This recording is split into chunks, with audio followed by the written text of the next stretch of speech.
4월 18일 예수사랑교회 주일 예배를 시작하겠습니다. 다 함께 조용히 기도하시겠습니다. 만방의 족속들아 영광과 권능을 여호와께 돌릴지어다. 여호와의 이름에 합당한 영광을 그에게 돌릴지어다. 예물을 가지고 그 앞에 들어갈지어다. 아름답고 거룩한 것으로 여호와께 경배할지어다. 아멘. 아멘. 네, 우리 다 함께 평화의 인사 나누시겠습니다. 할렐루야.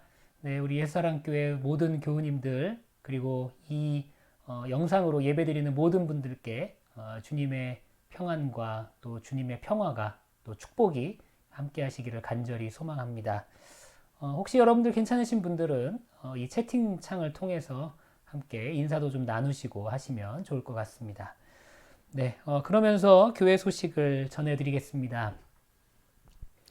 저희들이 5월 첫째 주일에 졸업 축하 예배로 드리려고 합니다. 졸업식은 5월 셋째 주 정도가 되는데 먼저 저희들이 좀 이렇게 졸업하시는 분들에게 축하를 좀 하려고 그래요. 그래서 5월 2일 날 졸업 축하 예배로 드릴 예정이고요.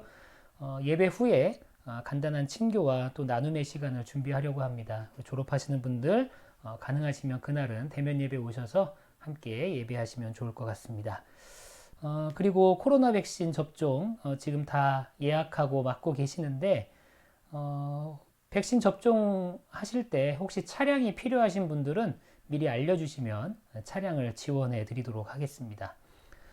지금 우리는 온라인을 통해서 계속해서 신앙생활 하고 있습니다. 여러분들 예수사랑교회 홈페이지와 또 유튜브 채널 또 페이스북 페이지 등을 통해서 예배 영상 또 말씀 묵상 교회 소식 등을 접하실 수 있으니까요. 온라인을 통해서 여러분들이 신앙생활 열심히 해나가게 되시기를 바랍니다. 이 시간에는 우리 준비된 찬양 영상으로 함께 찬양하시겠습니다.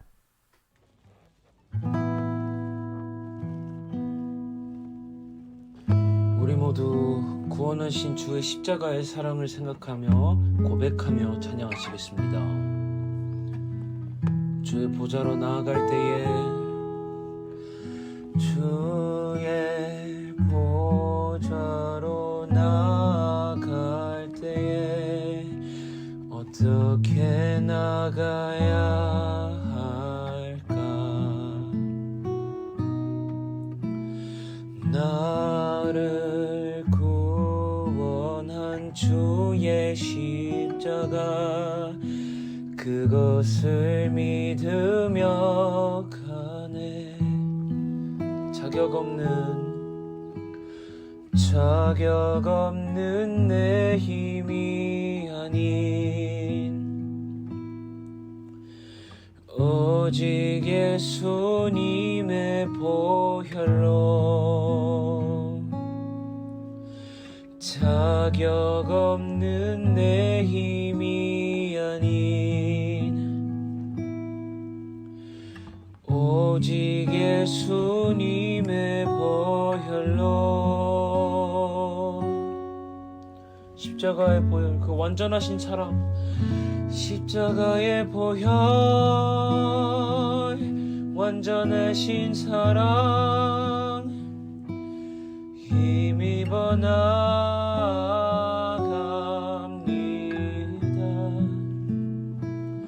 십자가의 보혈 완전하신 사랑 힘입어 예배합니다. 처음부터 다시 찬양하시겠습니다. 주의 보좌로 주의 보좌로 나갈 때에 어떻게 나가야 할까? 나를 구원한 주의 십자가 그것을 믿으며 가네. 2절로 찬양하시겠습니다. 주의 보좌로 나갈 때 나 여전히 부족하나 나를 품으신 그 사랑, 나를 품으신 주의 그 사랑, 그것을 믿으며 가네. 자격 없는 내 힘이 아닌 오직 예수님의 보혈로, 자격 없는 내 힘이 아닌 오직 그 예수님의 보혈로, 오직 예수님의 보혈로, 십자가의 보혈, 십자가의 보혈, 완전하신 사랑 힘입어 나갑니다.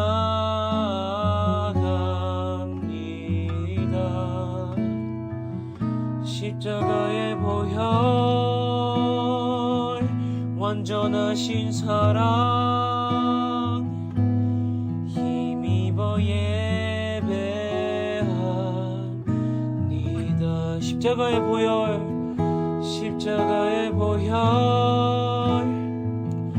완전하신 사랑 힘입어 나갑니다.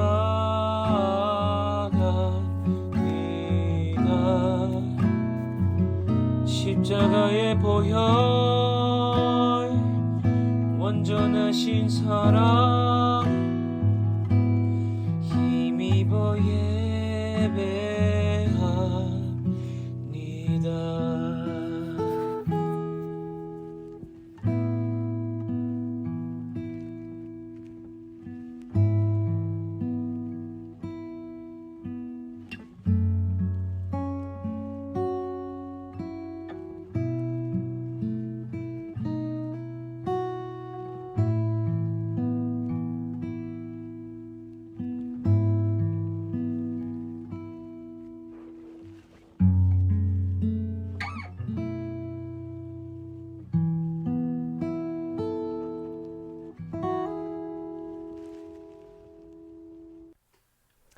네, 이 시간 함께 공동기도문 낭독하며 기도하겠습니다. 화면에 보이는 기도문을 함께 읽으며 기도하시는 시간입니다. 다른 이들의 행복을 위한 기도. 오 하나님, 내게는 가정과 부모와 가족과 친구들이 있고 또 일할 수 있는 직장과 조국이 있으며 무엇보다도 주님을 마음껏 섬길 수 있는 교회가 있으니 얼마나 행복한지 모릅니다. 저처럼 그렇게 행복한 삶을 거의 누리지 못하고 있는 자들을 위해 기도합니다. 거처할 가정이 없어 방황하는 자들과 신앙이 박해받는 나라에서 살고 있는 그리스도인들과 근로 환경이 열악한 상태에서 낮은 보수에도 불구하고 경무에 시달려 일에 만족을 느끼지 못하는 자들과 가정에서 동정을 받지 못함은 물론 심지어 학대를 당하는 자들과 병원에 입원해 있는 자들과 옥에 갇혀 있는 자들과 사람들로부터 멸시당하고 있는 자들을 불쌍히 여기시고 은총을 베푸시옵소서. 오 하나님, 내가 행복하다고 해서 다른 사람의 고통에 무관심하거나 그들의 불행을 결코 잊지 않게 하옵소서. 예수님의 이름으로 기도드립니다. 아멘. 아멘. 네, 우리 이 시간 다 함께 하나님 말씀 봉독하겠습니다. 오늘 우리에게 주시는 하나님 말씀은 마가복음 5장 25절에서 34절까지의 말씀입니다. 그런데 12해 동안 혈루증을 앓아온 여자가 있었다. 여러 의사에게 보이면서 고생도 하고 재산도 다 없앴으나 아무 효력이 없었고 상태는 더 악화되었다. 이 여자가 예수의 소문을 듣고서 뒤에서 무리 가운데로 끼어 들어와서는 예수의 옷에 손을 대었다. 그 여자는 내가 그의 옷에 손을 대기만 하여도 나을 터인데 하고 생각하고 있었던 것이다. 그래서 곧 출혈의 근원이 마르니 그 여자는 몸이 나은 것을 느꼈다. 예수께서는 곧 자기에게서 능력이 나간 것을 몸으로 느끼시고 무리 가운데서 돌아서서 누가 내 옷에 손을 대었느냐 하고 물으셨다. 제자들이 예수께 무리가 선생님을 애워싸고 떠밀고 있는데 누가 손을 대었느냐고 물으십니까? 하고 반문하였다. 그러나 예수께서는 그렇게 한 여자를 보려고 둘러보셨다. 그 여자는 자기에게 일어난 일을 알므로 두려워하여 떨면서 예수께서 나와 엎드려서 사실대로 다 말하였다. 그러자 예수께서 그 여자에게 말씀하셨다. 딸아, 내 믿음이 너를 구원하였다. 안심하고 가거라. 그리고 이 병에서 벗어나서 건강하여라. 아멘. 하나님의 말씀입니다. 말씀을 주신 하나님께 감사드립니다. 네, 여러분들 이렇게 화답하시면 되겠습니다. 오늘 마가복음 5장 25절에서 34절까지의 말씀으로 믿음의 터치에 반응하신 예수님이라는 제목으로 함께 말씀을 나눕니다. 오늘이 마가복음 15번째 말씀을 전하는 날이고요. 여러분들이 마가복음을 통해서 예수님을 더욱더 깊이 알고 또 예수님과 깊은 교제를 나눌 수 있는 그런 은혜 가운데 늘 거하시는 우리 모두가 되기를 소망합니다. 최근에 어느 한 인터넷 사이트에서 혼자 밥 먹기 레벨이라는 글을 본 적이 있습니다. 여러분들은 어느 정도의 레벨을 갖고 계신지 모르겠습니다. 첫 번째 레벨은 편의점에서 밥 먹기. 이건 이제 뭐 미국의 상황이 아니라 한국의 상황이니까요. 여러분들이 한국의 상황을 좀 상상하면서 좀 보시면 좋을 것 같습니다. 두 번째 레벨은 학생 식당에서 밥 먹기. 네. 레벨 세 번째는 패스트푸드점에서 세트 먹기. 네 번째는 뭐 분식집이나 아니면 뭐 김밥 천국 같은 곳에서 밥 먹기. 다섯 번째 레벨은 중국집, 냉면집 등 일반 음식점에서 밥 먹기. 여섯 번째는 맛집에서 밥 먹기. 이렇게 되어 있고요. 일곱 번째 레벨은 패밀리 레스토랑에서 밥 먹기. 그리고 여덟 번째 레벨은 고깃집이나 횟집에서 먹기. 이렇게 되어 있고요. 그리고 마지막 레벨, 술집에서 술 혼자 먹기. 이렇게 되어 있더라고요. 여러분들은 어떤 레벨을 갖고 계시는지 모르겠습니다. 우리 교우들 중에 많은 분들이 유학생으로서 지금 이 어바나 샴페인에서 살아가고 있는데, 그러다 보니까 혼자 사시는 교우들이 좀 많이 있죠. 물론 룸메이트가 있는 경우도 있지만 혼자 살아가고 있는 교우들도 있습니다. 그런데 요즘은 유학생들이 아니어도 솔로 라이프에 대한 관심과 수요가 굉장히 많아지고 있는 것이 전 세계적인 추세입니다. 그리고 그와 관련된 상품들 또 생활용품들 이런 것들이 많이 출시가 되고 있고 인기도 굉장히 많고요. 화려한 솔로의 삶을 누리는 젊은 사람들이 많아지고 있고 또 그에 따른 행복 지수도 높은 것도 사실입니다. 그런데 반대로 그 이면에 화려한 솔로 생활이라는 그 이면에 또 현대인들의 외로움과 소외감 또한 또 증가하고 있다는 사실도 우리는 간과해서는 안 될 것입니다.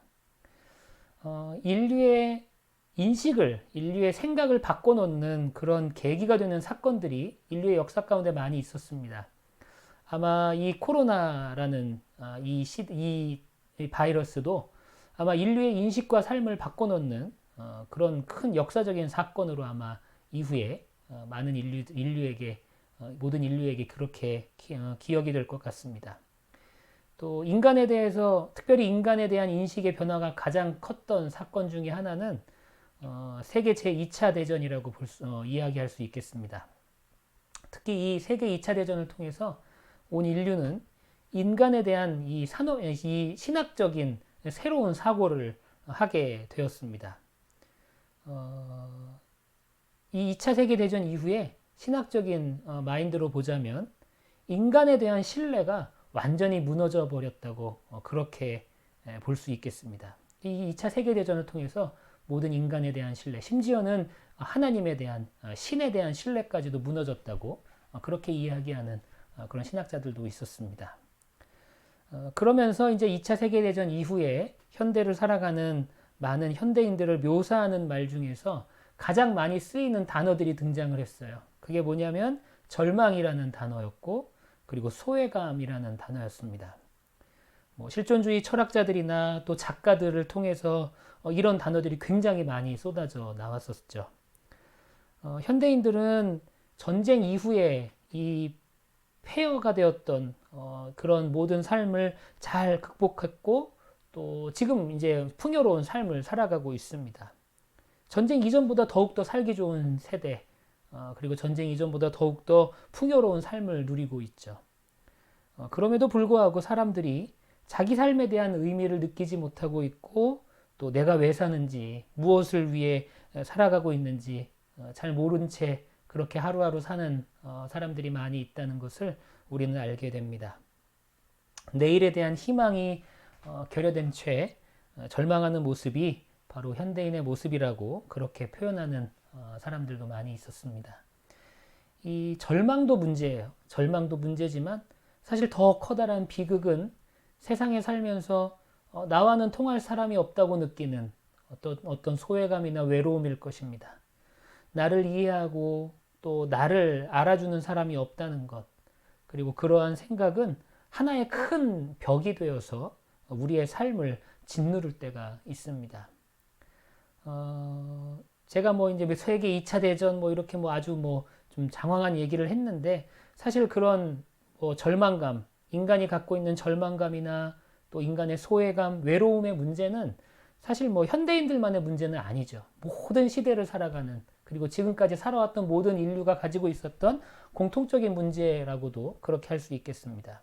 어느 시대나 이런 사람들은 있었고 아마 앞으로도 이런 사람들은 계속해서 존재할 것입니다. 그런데 우리는 오늘 성경 속에서 절망과 소외 속에 살았던 한 여인을 발견하게 됩니다. 오늘 본문에 나오는 이 여인의 절망의 원인이 무엇일까요? 오늘 본문에서 우리가 알 수 있는 그녀의 절망의 원인은 바로 그녀의 질병이었습니다. 이 여인이 앓던 병을 오늘은 혈루증, 혈루병이라고 그렇게 본문에서 표현을 하고 있는데 이 병은 사실은 하혈하는 병입니다. 피를 쏟아내는 병이죠. 그래서 이 질병에 대해서 레위기 15장에서는 이 혈루증을 다른 말로 뭐라고 표현했냐면 유출병이다 그렇게 표현하기도 했다는 거죠. 중요한 것은 이 여인의 병은 이 유출병 또 혹은 혈루병으로 표현되고 있는 이 여인의 병은 그때 당시에는 고치기 어려운 아니 고칠 수 없었던 난치병, 불치병이었다는 거예요. 본문의 26절에 보면 이렇게 기록이 되어 있습니다. 여러 의사에게 보이면서 고생도 많이 하고 재산도 다 없앴으나 아무 효력이 없었고 상태는 더 악화되었다. 그렇게 기록이 되죠. 12년이라는 아주 긴 세월 동안 병을 앓았습니다. 자기의 병을 고치기 위해서 노력했어요. 여러 의사들도 찾아가고 뭐 아무튼 할 수 있는 것들 다 해봤지만 병을 고칠 수가 없었습니다. 희망 없이 12년을 살았고 또 희망을 갖고 싶어도 가질 수 없는 것이 바로 이 여인의 현실이었습니다. 지금의 우리식으로 표현하자면 양의학, 한의학, 민간의학 모든 방법을 동원했어요. 그렇지만 그녀 앞에 있는 것은 그저 절망뿐이었다라는 겁니다. 그런데 불행히도 이 여인의 절망은 이 여인이 갖고 있는 이 문제는 이러한 절망뿐만은 아니었어요. 병을 고칠 수 없다는 절망뿐만이 아니었습니다. 그 당시 때 이 혈루증, 유출병을 앓고 있는 사람은 사회로부터 철저하게 소외당했습니다. 혈루증을 앓는 사람은 성 밖에서 살아야 됐어요. 성 안으로 들어오지 못했었습니다. 성전에는 접근하는 것이 금지되어 있었고 회당에 나와서 예배하는 것 그런 것도 당연히 금지가 되어 있었습니다. 그리고 혈루증을 앓는 여인과 이혼하는 것이 죄가 되지 않았던 그러니까 남편으로부터 그냥 버림받을 수밖에 없는 그런 삶을 사는 것이 바로 이 혈루증 걸린 여인들의 삶이었다는 거죠. 혈루증을 앓는 사람은 아무도 받아주지 않는 사회가 버리고 성전에서조차 버림을 받았던 그런 사람이 바로 오늘 본문에 나오는 그 여인이었습니다. 남편과 가족에게 외면당한 채 철저히 소외된 삶을 살 수밖에 없었던 사람. 바로 이 여인이 오늘 본문에 나오는 그 여인이라는 거죠. 사랑하는 여러분, 우리가 오늘의 본문을 이렇게 묵상하면서 깊이 생각해 보면서 우리들 마음속에 이 여인과 같은 절망과 소외감이 있지 않는지 한번 고민해 봤으면 좋겠습니다. 저는 이 여인의 모습이 바로 우리의 모습이 아닐까 그렇게 생각을 해봐요. 물론 우리는 이 여인과 같이 어떤 외적인 소외감 또 외적인 절망을 느끼며 살지는 않을 것입니다. 하지만 우리가 중요하게 생각해야 하는 것은 바로 우리 내면, 우리 영혼의 문제이죠. 무엇이 우리를 절망하게 하죠?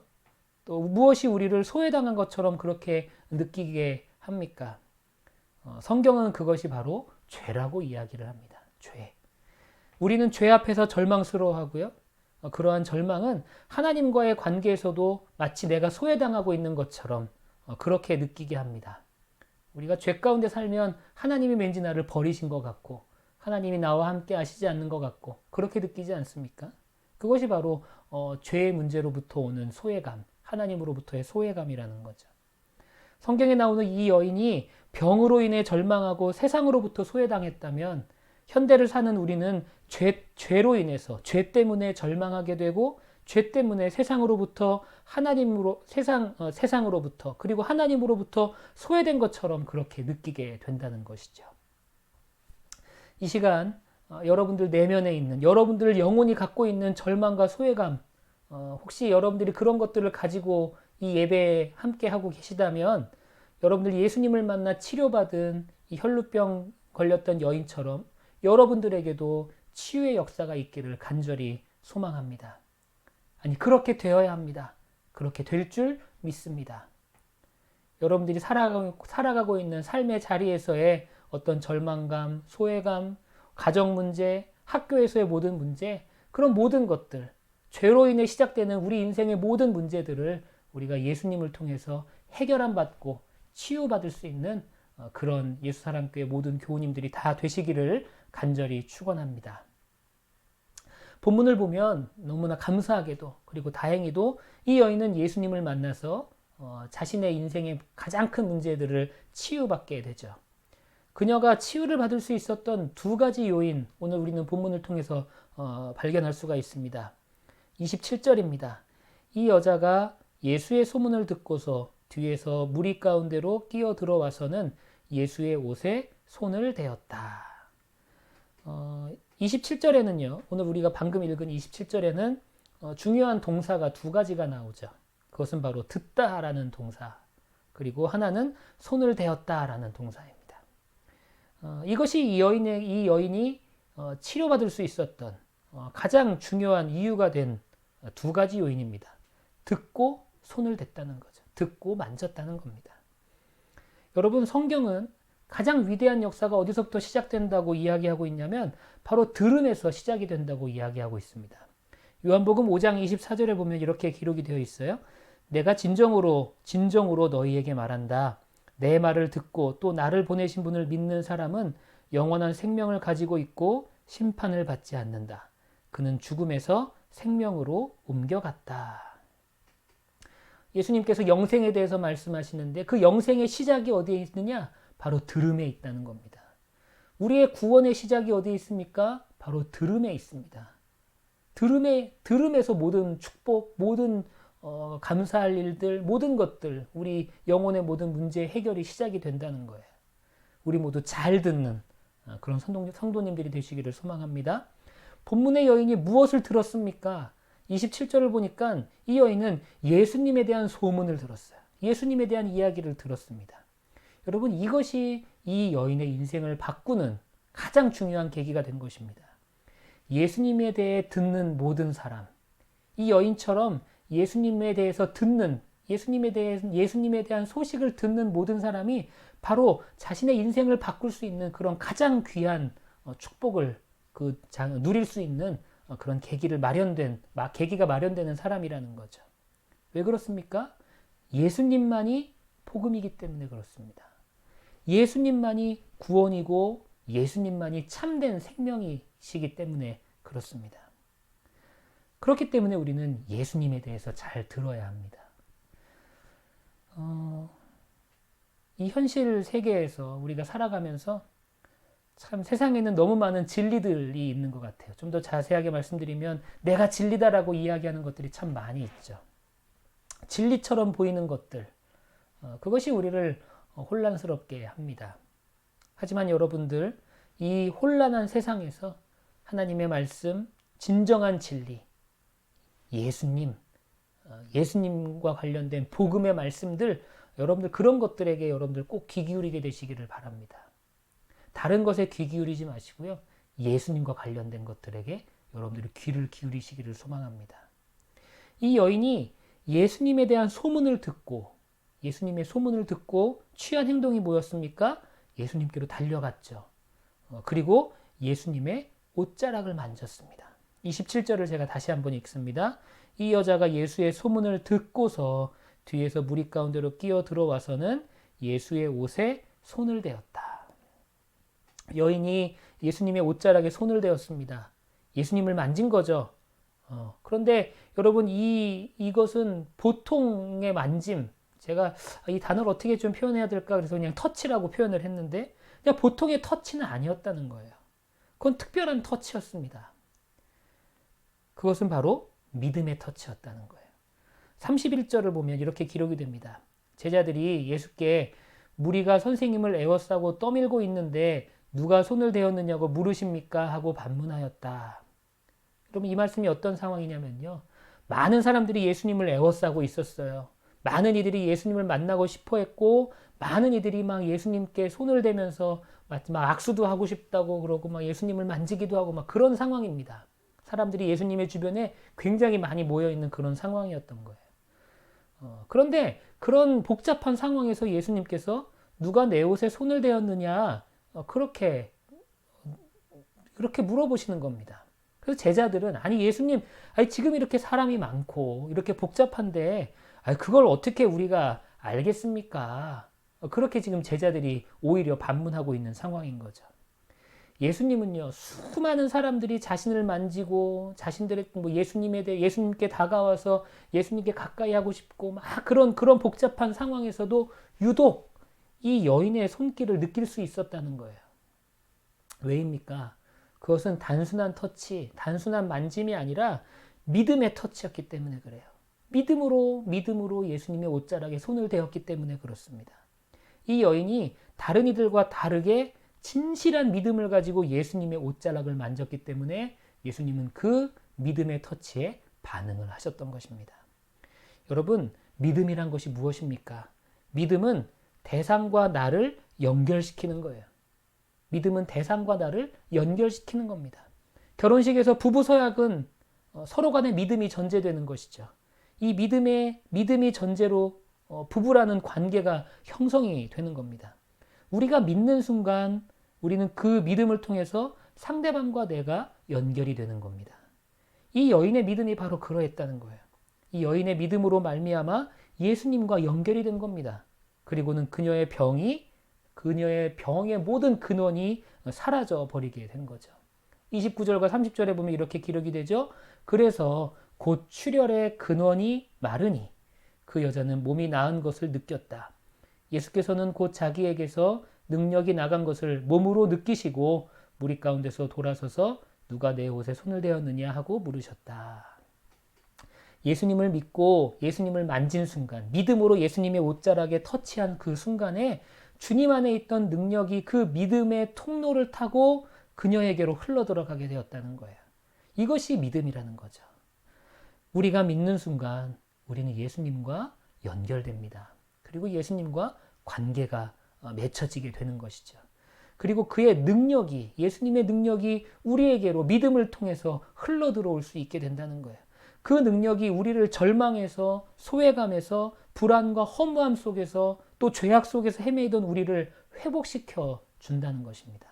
여러분, 그래서 믿음이 중요하다고 이야기하는 거예요. 여러분들 꼭 믿음을 갖고 예수님을 만나게 되시기를 바랍니다. 여러분 믿음을 갖고 예수님의 옷자락에 여러분들의 손을 댈 수 있는 우리 예수사랑교회 모든 교우님들 다 되시기를 간절히 축원합니다. 그리고 이 놀라운 일이 일어난 이후에 예수님께서는 그녀에게, 이 여인에게 치유받은 자로서, 믿음으로 치유받은 자로서의 책임을 요구하십니다. 그 책임이 무엇이었을까요? 32절과 33절입니다. 그러나 예수께서는 그렇게 한 여자를 보려고 둘러보셨다. 그 여자가 자기에게 일어난 일을 알므로 두려워하여 떨면서 예수께로 나와 엎드려서 사실대로 다 말하였다. 여러분, 우리가 주님의 은혜를 받고 구원을 얻은 사람이라면 마땅히 그것을 우리는 드러내야 합니다. 주님이 우리에게 역사하셨다는 것, 주님께서 나에게 역사하셨다는 것을 우리는 드러내야 한다는 거죠. 여러분, 그것이 바로 전도이고 그것을 바로 우리가 간증이라고 합니다. 은혜를 체험했고 주님의 능력을 체험한 사람이라면 우리는 나타낼 수밖에 없어요. 나타내어야만 합니다. 그것이 정상이죠. 그런데 여러분, 우리는 사실만을 말해야 합니다. 그것이 간증이에요. 나에게 일어났던 하나님의 은혜, 나에게 일어난 예수님의 놀라운 능력을 사실대로 말하는 것, 그것이 전도이고 그것이 간증인 것입니다. 사실이 아닌 것을 말하는 것은 소설이고 허구죠. 우리는 사실만 그냥 말하면 되는 거예요. 내가 경험한 예수님, 나를 만나주신 예수님, 내가 경험하는 신앙생활, 내가 경험했던 교회 생활, 내가 경험했던 그리스도인들, 내가 경험했던 내 형제 자매들, 그런 분들, 그냥 그런 것들을 우리는 자연스럽게 그냥 우리는 말하고 고백하면 된다는 거죠. 여러분, 그런 진실한 고백이 바로 예수님께서 우리에게 요구하시는, 치유받은 자에게 요구하시는 책임이라는 겁니다. 여러분, 어려운 거 아니에요. 우리는요, 우리를 만나주신 예수님을 그저 전하면 되는 겁니다. 사실대로 고백하고 그 사실을 알리는 것이 바로 우리의 책임이라는 거죠. 그것이 바로 이 여인에게 요구하신 예수님의 유일한 요구였습니다. 여러분들도 이 예수님의 요구에 여러분들이 응답하게 되시기를 바랍니다. 우리가 함께 예배하고 있지 않습니까? 이 예배를 통해서 우리가 느꼈던 것들, 또 우리가 신앙생활하면서 느꼈던 것들, 하나님을 통해서 내가 배운 것들, 하나님을 통해서 내 인생이 변화됐던 사실들, 그런 것들을 우리 주변에 있는 이웃들에게, 친구들에게 그저 진실하게 이야기 나눌 수 있는, 이야기해 줄 수 있는 그런 신앙의 담대함이 여러분들에게 있게 되기를 소망합니다. 그것이 바로 예수님께서 우리에게 원하시는 것이라는 거예요. 그러면서 이 예수님께서 이 여인에게 마지막으로 무슨 말씀을 주십니까? 34절이죠. 그러자 예수께서는 그 여자에게 말씀하셨다. 딸아, 내 믿음이 너를 구원하였다. 안심하고 가거라. 그리고 이 병에서 벗어나서 건강하여라. 우리가 읽은 성경에 안심하고 가거라 그렇게 표현이 되어 있죠. 안심하고 가거라. 그런데 사실 원문을 보면, 성경 원문을 보면 이 부분은 평안을 향해 가라 그렇게 해석하는 것이 옳습니다. 평안을 향해 가라. 따라 평안을 향해 가거라. 그렇게 예수님이 말씀하셨다는 거예요. 원래 이 여인은요, 평안을 향해 가지 못했던 여인이었어요. 절망을 향해 가던 여인이었습니다. 여러분, 이 여인은 그저 외로움과 모든 그런 괴로움 가운데, 그런 그 괴로움과 외로움을 향해서 가던 그녀의 인생은 그 방향으로 갈 수밖에 없었던 그런 여인이었다는 거죠. 그러나 이제는 예수님께서 그녀에게 뭐라고 말씀하십니까? 고통과 소외감이 아니라, 절망과 괴로움이 아니라 평안을 향해 가거라. 그렇게 말씀하신다는 거예요. 여러분, 예수님을 만난 우리의 인생이 이렇게 새로워지는 것입니다. 우리의 인생은 약속의 땅으로 새로운 삶을 향해, 새로운 미래를 향해 갈 수 있게 된다는 거죠. 그것이 바로 우리가 예수님을 만나고 난 다음에 경험하게 되는 변화라는 겁니다. 예수님으로 인해 우리의 인생의 방향과 목적이 달라지는 것입니다. 절망과 고통 가운데 거하던 우리의 인생이 예수님으로 인해 평화와 안식을 누릴 수 있게 되었다라는 겁니다. 여러분들, 이 은혜를 여러분들이 꼭 경험하게 되시기를 소망합니다.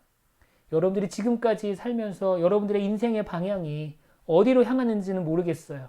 그렇지만 우리가 예수님을 만나고 또 말씀을 통해서 우리가 구원의 삶에 대해서 알게 된 이상은 우리의 삶의 방향이 이제는 평안을 향해, 죄의 유혹이 아닌 평안을 향해, 은혜를 향해, 하나님의 축복을 향해 나아가야 한다는 것입니다. 우리 예수사랑교회 모든 교우님들이 그런 삶을 살게 되시기를 소망합니다. 더 이상은 절망과 소외감의 삶이 아니라 평안함과 행복함과 축복의 삶을 누릴 수 있는 우리 모든 교우님들이 다 되시기를 간절히 축원합니다. 네, 우리 이 시간은 우리가 마음과 또 헌금을 함께 봉헌하는 시간입니다. 헌금하기를 원하시는 분들은 벤모와 페이팔을 통해서 온라인으로 헌금하실 수 있고요. 그리고 교회로 체크를 보내주셔도 여러분들이 헌금하시는데 불편함이 없겠습니다. 네, 우리 이 시간에 다 함께 제가 드려지는 예물들을 위해서 함께 기도하고 또 축도함으로 예배를 모두 마치겠습니다. 기도하시죠. 전능하시고 자비하신 주님, 우리가 절망과 소외감 또 괴로움과 고통 가운데 살던 우리의 인생이었지만 예수님을 만나고 난 이후에 우리의 삶이 평안을 향해 축복을 향해 은혜를 향해 그렇게 변화될 수 있도록 인도하심에 감사합니다. 우리가 그 변화된 삶을 마음껏 누리며 살아갈 수 있는 우리 예수사랑교회 모든 교우들 또 이 예배를 통해 예배하는 모든 이들이 될 수 있도록 인도하여 주옵소서. 또한 이렇게 예배 온라인으로 예배 드리지만 주님께 예배 드리는 것이 너무나 기쁘고 감사하여서 또 여러 가지 모양으로 헌금을 드리는 성도들도 있습니다. 그 드려지는 헌금, 그 드려지는 예물들마다 주님께서 축복하여 주시고 그 예물을 드리는 모든 손길들 가운데 주님의 은혜와 축복을 더하여 주옵소서. 이제는 우리 구주 예수 그리스도의 은혜와 아버지 하나님의 무한하신 사랑하심과 성령님의 감화 감동 역사하심 충만케 하심이 주님을 만난 이후로 평안을 향해 가기로 또한 축복된 삶을 향해 가기로 다짐해 돌아가는 우리 모든 성도들과 또한 그들의 삶의 자리 가운데 이제로부터 영원히 함께 하시기를 간절히 축원하옵나이다. 아멘.